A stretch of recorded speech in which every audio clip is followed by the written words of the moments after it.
Welcome back to BizMode, where we break down real business models behind extraordinary success.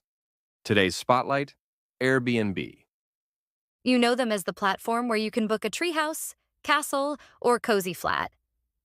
But few know they started with cereal.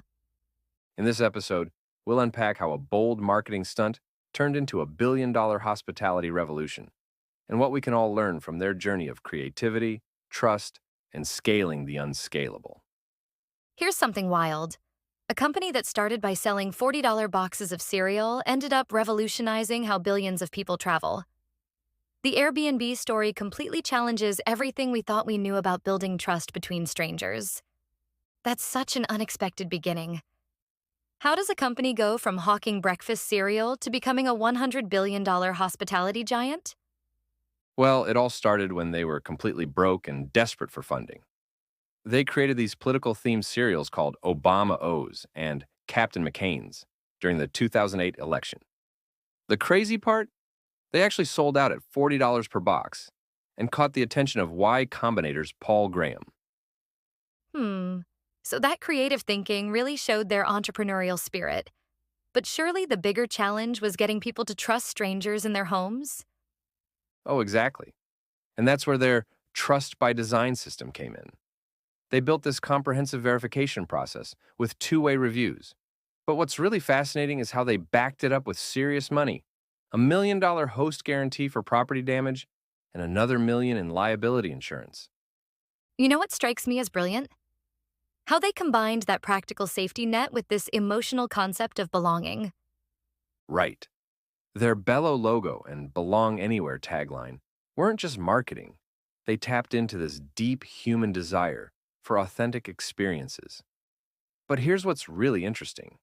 They actually proved this concept by doing things that absolutely wouldn't scale at first.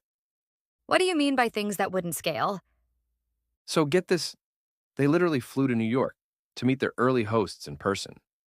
They offered free professional photography services, helped create profiles, really built those one-on-one relationships. The philosophy was that it's better to have a small number of users who love your product than many who just like it. That personal touch must have cost them a fortune in time and resources, though. Well, that's the genius part. They used these labor-intensive methods to perfect their model before scaling.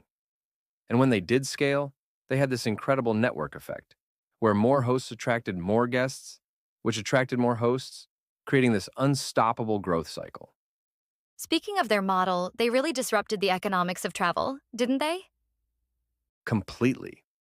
They made expensive cities accessible by offering lower-cost alternatives to hotels, but they also opened up entirely new possibilities. I mean, where else could you book a treehouse or a castle? And they did it all without owning a single property. That's such a clever business model. All the revenue without the overhead of traditional hotels. And what's fascinating is how all these elements work together synergistically. The trust mechanisms supported the community aspect, which enhanced the unique experiences, which strengthened the network effects. It's like they created this perfect ecosystem. So, what do you think was the real key to their success? I think it was their ability to solve multiple problems simultaneously while staying true to their core values. They didn't just create a platform, they changed how people think about trust, community, and travel.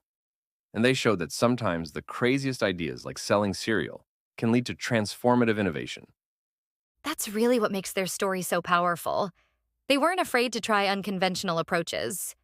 Exactly. And look at the impact.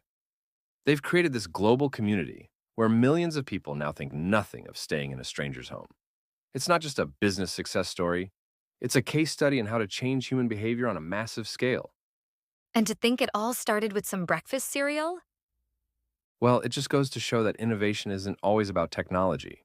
Sometimes it's about understanding human psychology and being willing to try something completely different. The path to success rarely looks like what we expect. So, what can we take away from the Airbnb story? That trust isn't built by tech alone, it's designed.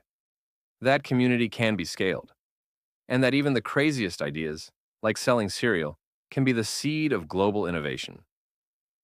Thanks for tuning in to BizMode. If today's story gave you a new way of thinking about business, hit that follow button and share it with a fellow entrepreneur. Until next time, keep building boldly.